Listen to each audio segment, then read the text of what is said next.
Hey everyone, thanks for tuning in and watching this video. So for those of you who are new to my channel, please be sure to like, share, and subscribe so that way you can be up to date on the latest information and on the latest videos. So last week I had a very special guest on my podcast show. I was able to interview Iya, who is a very talented singer and musician, but she is also very connected in her own immediate life. She's the granddaughter of Sylvia Browne, the world-renowned Sylvia Browne, the psychic who's become viral like in the last few weeks because of a prediction that she made. Go over to that video. You can click on it from my YouTube channel. You can also check out my podcast. Just go to my website, fernandomorone.com, and everything is there for you. So let's talk about Sylvia Browne's prophecy and why she is getting so much attention. Sylvia Browne is a world-renowned psychic who reached the height of her career during the 90s with regular appearances on The Montel Show, Larry King Live, People Are Talking, Art Bell, and many others. She was the first psychic to really go mainstream and stay relevant for more than a decade in the entertainment industry. She was even the first psychic to have 2 pay-per-view specials back before streaming services existed. Sylvia Browne was also a widely recognized figure in her industry, the very first psychic medium in Hollywood, alongside legends such as John Edwards, James Van Praagh, George Anderson, John Holland, Uri Geller, and several others. There was no shortage of A-list celebrities who she had as clients, which included federal agencies. She was also no stranger to controversy and had very public confrontations, including one with self-proclaimed skeptic The Amazing Randy, who turned out to be a con artist per his own documentary. Whether you loved her or hated her, she was beloved by millions around the world, and it's hard to refute the fact that she had to be doing something right to stay that famous for that long. The incidents that led to the decline of her fame centered around some inaccurate statements she made regarding a missing persons case on national television. Despite these very painfully public faux pas, she continued on in her work and maintained an appointment waiting list several years long. So let's dive into Sylvia's coronavirus or COVID-19 prediction in her book End of Days. You can find this entry in chapter 7 titled The End of Days Through My Eyes. In around 2020, a severe pneumonia-like illness will spread throughout the globe, attacking the lungs and the bronchial tubes and resisting all known treatments. Almost more baffling than the illness itself will be the fact that it will suddenly vanish as quickly as it arrived, attack again 10 years later, and then disappear completely. Lucky guess, right? This is a pretty incredible and intense prediction, because this is not just something general that is being said, like, in the next decade there's going to be illness and there's going to be more flu-like illnesses. Like, that's a general statement, but to nail it on the head with the exact year that this mysterious flu-like illness, which everybody keeps comparing this illness to the flu, for her to just nail it like that is pretty incredible. Now, I'm hoping that she's right, because a lot of people are freaking out about this. I've been freaked out actually for several months in my own head and energetically, and I've been trying to get myself prepared for this since January, because I just felt this wasn't going to turn out well. And so now everybody's starting to panic buy, and there's a lot of stuff going on. People are very confused. They don't know who to believe. You got the government saying one thing, you've got other people in the government saying another thing, you've got the media saying another thing, and then you've got people who are just kind of stepping all over each other. Too many damn cooks in the kitchen, in my opinion. Whether you agree with any of those things or whether you realize this is a serious issue or not doesn't really matter, because just based off of what is happening right now, what we're all seeing, it is exactly what she is talking about. And it's kind of eerie, and it's just, wow. I mean, I have always loved Sylvia Browne. I mean, I haven't always agreed with her on a personal level, but I've always appreciated her. I mean, she's actually the reason why I decided to become a psychic medium, because I used to see her on the Montel Show, and after that, I just was like, wow, like, we have this ability, we can do that. And so I worked my butt off to become a professional psychic medium. But I really appreciate her and everything that she was able to do, and just to, help to remove the stigma, because whenever you mention the word psychic, which we talked about this in my interview with Ia. She had to lie about her family and where she came from because people wouldn't accept her, and they made her life a living hell just because of who she was affiliated with. So just telling somebody that you're psychic, it comes with all this stigma, and you get all kinds of reactions from people. And personally, I've had the exact same experience. Whenever I am dealing with people or meeting new people for the first time, they ask me what I do, because we all tend to ask everybody what you do for a living, or what do you do? And I always tell people that I'm in like coaching, or I do like contract work online or something like that. That way they can just leave me alone, because nobody wants to ask about contract work. That's usually what I tell people. Now I've gotten so much more comfortable. I think in the last couple of years I've gotten more comfortable, and when people ask me, I just let them know, yeah, I'm a professional intuitive, or I'm a professional psychic medium, but I own it. And it took me several years to own just telling people that I was a professional psychic medium, so I can understand why she would go through so much drama in her career and her family as well. Her prediction went viral when Kim Kardashian reposted this tweet, leading to it showing up on all your social media feeds. There seems to be some confusion, as there's another fiction book by author Dean Koontz, which talks about a virus that infects the population called Wuhan 4 in his book called The Eyes of Darkness. People seem to be mixing the two up and claiming that Sylvia took his prediction and put it in her book, but that's false. Sylvia's prophecy is all her own, and none of her predictions details are mentioned anywhere in Dean's book. What makes Sylvia's predictions so intriguing is the fact that it's only one portion of an entire chapter of prophecies she shared in her book. Once you hear the rest of it, your mind will be completely blown. Don't believe me? Order the ebook version on Amazon right now and take a look for yourself. I tried getting a paperback version, but they are completely out of stock. So check out the rest of the prophecy, because I think your mind is going to be blown almost as much as mine was when I first read it. And I was actually really shocked, because I have a lot of her books. I mean, I was a huge Sylvia Browne follower back in the day, and I never got this book, because I try to stay away from books that talk about the end of the world, because I don't really believe in the end of the world. So anything with the end of the world title on it, I kind of avoid. So I just avoided this book, because I was like, and also sometimes Sylvia's a little too religious for my taste, even though she's highly spiritual and her religious beliefs are based in very high spiritual ideas. But I just like to make up my own mind and kind of follow my own spiritual path. But check out the rest of the prophecy. The year 2020 will mark the end of the U.S. presidency and the executive branch of government. Let's just say the American public will finally be fed up by then and leave it at that. The legislative branch will essentially absorb the responsibilities of the executive branch with a streamlined body of elected representatives, an equal number from each state, forming the new legislature, which will be known simply as the Senate. The party system of Democrats, Republicans, Independents, etc., all will uncomplicate themselves into liberals and conservatives, who will debate and vote on each proposed bill and law in nationally televised sessions. Requirements for Senate candidates will be stringent and continuously monitored. For example, senators will be prohibited from having any past or present salaried positions with any company that has ever had or might ever have a professional or contractual connection to federal, state, or local government. And each senator must submit to random drug and alcohol testing throughout his or her term. The long-term effects of this reorganized government and closely examined body of lawmakers will be a return of legislative accountability and public trust, and state governments will follow suit no later than 2024 by becoming smaller mirror images of the national Senate. Among the laws that will be enacted during the Senate's first 6-year term will be the flat tax, tax bonuses for those with careers in the arts, education, law enforcement, and public service, national observance of all major holidays celebrated by all major religions, as well as a day of remembrance for Holocaust survivors, victims, and their descendants.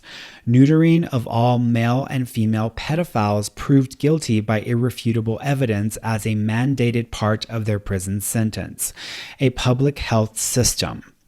Driving under the influence of drugs or alcohol, even on the first offense, will result in mandated inpatient rehab and detox, and the immediate seizure and auctioning of the vehicle to defray the rehab and detox expenses. As for a couple of other topics of national interest, by 2020, we'll see the end of IRAs, mutual funds, pension, and retirement plans. And yes, it's true, the stock market. And hard as it may be to believe at this moment, by the mid-2020s, the global image of the United States will be significantly rehabilitated. What's fascinating is that we'll accomplish this by shifting the vast majority of our humanitarian focus back on our own problems and their solutions. We'll evolve into a nation that inspires rather than invades and be admired all the more for it. So I just like my brain just like blew up when I read that, because just reading the prediction that was being, passed around social media, that was one thing in itself. But when you put it into context with the rest of her prophecy for that time frame, it is so connected to what is happening right now that it's just it's a little overwhelming, to say the least. Now, I'm not going to say that I agree with all of her predictions or all of the details in her predictions, because I have my own sense or vibe about things. But I will say, nonetheless, even the prediction and just the level of detail for this year with the combination of the prediction around the virus, that is just too much. It's like overwhelming for me. So that is why this is getting around, and people are like, what? And they're like totally being caught off guard by this prophecy, because yeah, you may not have, some people liked her, some people hated her, but when she was on it, she was on it. And in this instance, she definitely was on it, or close enough to it. But it's definitely something to look into. So I would really implore you all to go ahead and check out the book as well. So I really hope that the timing for this virus is short, and I do hope that Sylvia Browne's prediction is true. My sister, while I was in the middle of recording this, my sister sent me over a link to a paper in The Guardian in the UK, where they're saying the UK coronavirus crisis to last until spring 2021 and could see 7.9 million hospitalized. So it's right there. I really don't think that our country and the businesses, all of the people who are going to need to work, all of the countries and all the resources that are in play, I don't think that the system can maintain and sustain something for a very long time. So I'm really hoping that she's correct. And honestly, from my predictions, from what I've been seeing with my own clients, which, like I said, I've been preparing for this since January. So for me, I've already been feeling something, which I didn't even realize what I was feeling. And with intuition's a tricky thing, because there's the psychic sensing, which is the stuff that you do mentally in your head. And then there's intuition, which is something more of a feeling, or just like you just start to take action or act in ways that you don't even realize why you're doing it. And I've intuitively been doing things in the last few months and in the last year that when I look at it now, I'm like, oh crap, like I've been doing some stuff to prepare for this. This is weird. And so now when this has all begun to happen, I'm seeing all the patterns and all the consistencies there, because I'm never looking for bad news. Even when I do readings for people, I'm never looking for, the worst things that are going to happen in people's lives. Now, I will tell them if I see something they need to be concerned with, but I try to avoid like, hey, sorry, by the way, but you got cancer and you've got 2 weeks to live. Like, I'm never going to say that to a client. What I will say is, hey, you need to go to the doctor, get your lymphatic system checked, because there might be some issues there that you need to address. And that's it, just to kind of give them that nudge. But it's like, what's going to come from me telling somebody, hey, you've got cancer, you're going to die in 2 weeks. Like, that's stupid. And for psychics to be going out and saying that to people, that's ridiculous. And if you run into a psychic that's telling you you're going to die of cancer, get the hell away from those people, because they are not considering the impact and the significance of their words. But for the last few months, I've been within my clients and my appointments, what I've also been seeing myself, just to kind of tie this into what Sylvia was talking about, was I had a client who was scheduled to go to Japan in March, and I told her I saw her going to these other places this year, but it was all later in the year. And she asked me, she says, wait a minute, like, I'm supposed to go to Japan, and you didn't say I was going to Japan. And then I tuned in at I tuned into the Japan trip and I was like, I don't see you going to Japan. I think you're going to go, but not this year. I think you might not end up going until next year. So I don't think you're going to Japan. I think something's going on in the region or in the area and you aren't going to feel safe or you're not going to feel comfortable because of whatever's happening in the world. So you're just going to cancel your trip or not go at all. So I've been seeing these little things here and there with different clients' readings. And the theme or the pattern that I keep encountering is that by May or late May, things start to shift or change again because June feels so much better. July feels so much better. And then by August, it almost feels like everybody's starting to get back to a place of normalcy. Now, it's not normal like what we were used to before this all came about, because this is going to disrupt everything. This is going to disrupt the food chain. This is going to disrupt businesses. I mean, hundreds of businesses, if not thousands, are going to go out of business. People's companies are going to go out of business because they are not prepared to deal with this kind of scenario. So this is going to impact a lot of people, whether you get the virus or not.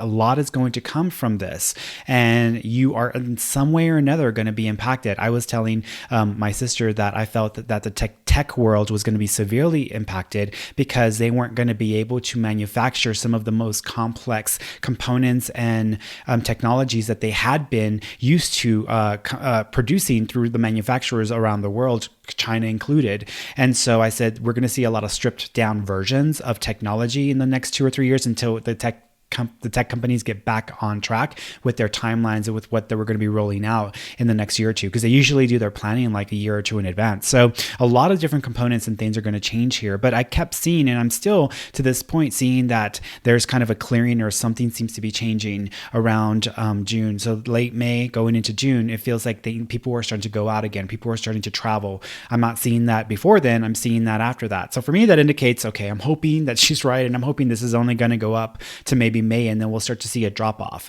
And what I was thinking about this, because I was trying to tune into the virus components itself, was that the way that this virus was engineered, or the way that it was designed, was that it was designed to kind of replicate within a large percentage of a population. And once it would get through a certain level of replication, and I don't know enough about science or medicine to even be able to know what the hell I'm saying, but this is how I see it in my head, right? So the way that it replicates is the virus creates these, it's got a structure, and it creates these protein sequences within the structure. And then once it replicates, it almost like mimics and then uses whatever it's kind of, whatever material is at its disposal, which is the host body or the person, the cell. It uses that to re-replicate or to reproduce, and then it continues to, multiply.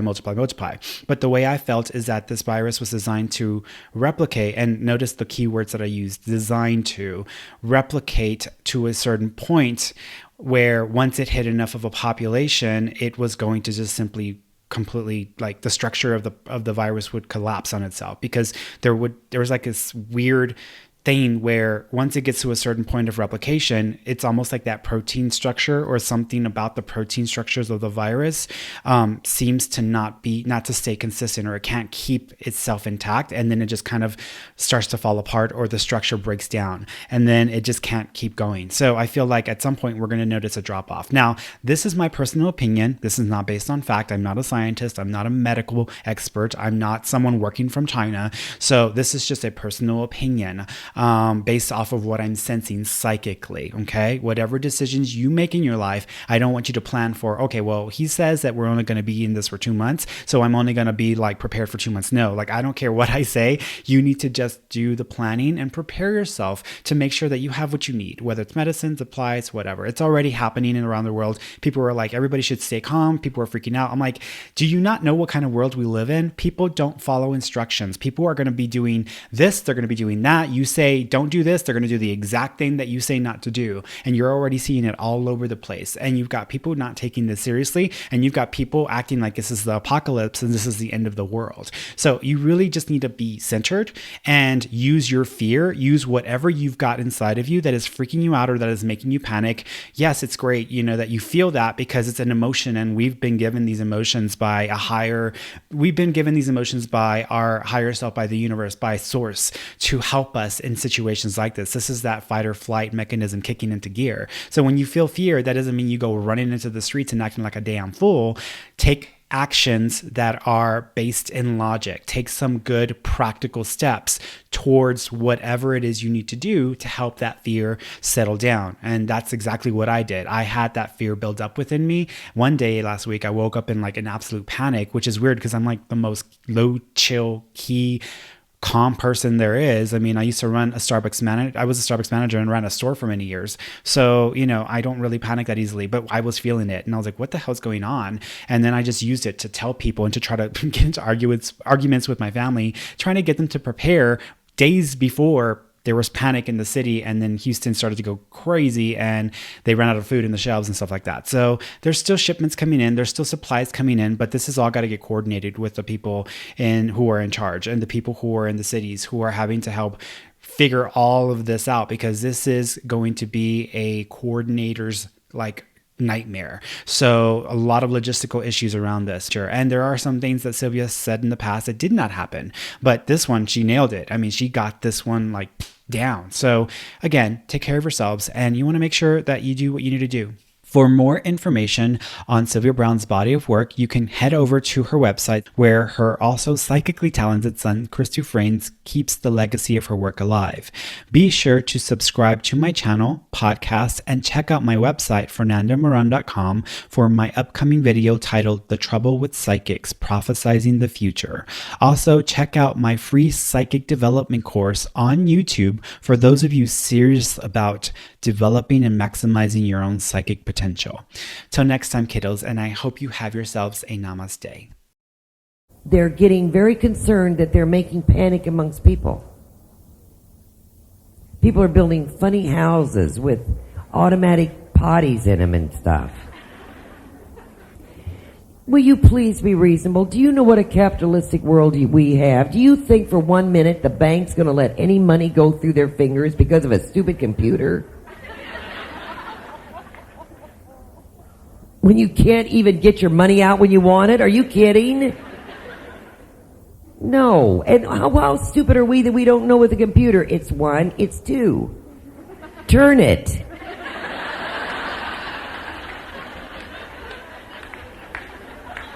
Oh, but when it comes, we're going to start hoarding water and food. See, that's what's dangerous. And we're going to do a run on banks. See, that's what's so scary. And then when it doesn't happen, what are you going to do with all that food and water? Open up your own grocery store? What are you going to do? The year is going to just come and go, and the next day after that we go to work. That's it.